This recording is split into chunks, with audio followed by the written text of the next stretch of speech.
এ কি অনিমেষ, এই অবস্থা কেন তোমার? উস্কো খুস্কো মাথার চুল, পরনে নোংরা কাপড়, শরীরটা কেমন রোগা তোমার। তুমি তো এমন ছিলে না অনিমেষ। সবই নিয়তি উপমা, সবই নিয়তি। কি বলছো অনিমেষ? নিয়তি এতটাই নির্মম যে বিধাতা তোমাকে এই অবস্থায় নিয়ে এসেছে? শোনো তাহলে, আমরা মানুষরা ভুল করে থাকি, ভুলের প্রায়শ্চিত্তও পাই, আর প্রতি কদমে দোষ দিয়ে থাকি ঈশ্বরকে। কি এমন ভুল করেছো অনিমেষ, যে ভুলের কারণে আজ তোমাকে এমন পরিণতি ভোগ করতে হয়েছে? বলো অনিমেষ, বলো প্লিজ। কি আর বলবো উপমা, তোমাকে ভালোবেসেছি, সেটা কি আমার বড় ভুল নয়? তার মানে, তার মানে তুমি আমায় ভালোবাসো, যার ফলে তোমার এই অবস্থা অনিমেষ।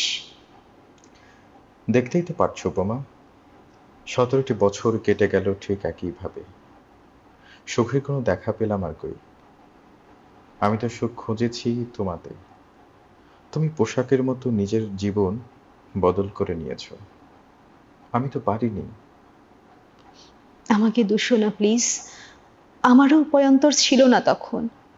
তুমি তো সবই জানো অনিমেষ।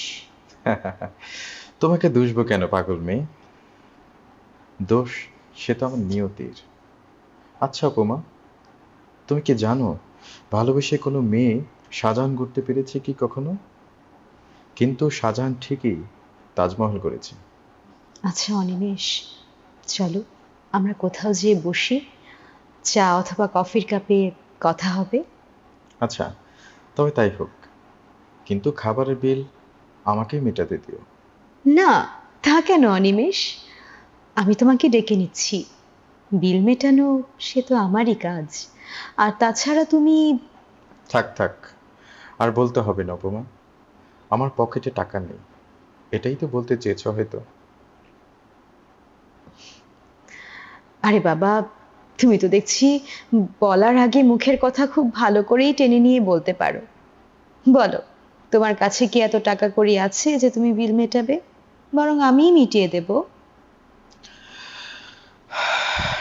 শোনো উপমা, যবে তুমি বলেছিলে আমাকে বিয়ে করে তুমি কি আমার প্রসাধনীর খরচ মেটাতে পারবে, সেই থেকে আমি টাকার পিছনে ছুটছি।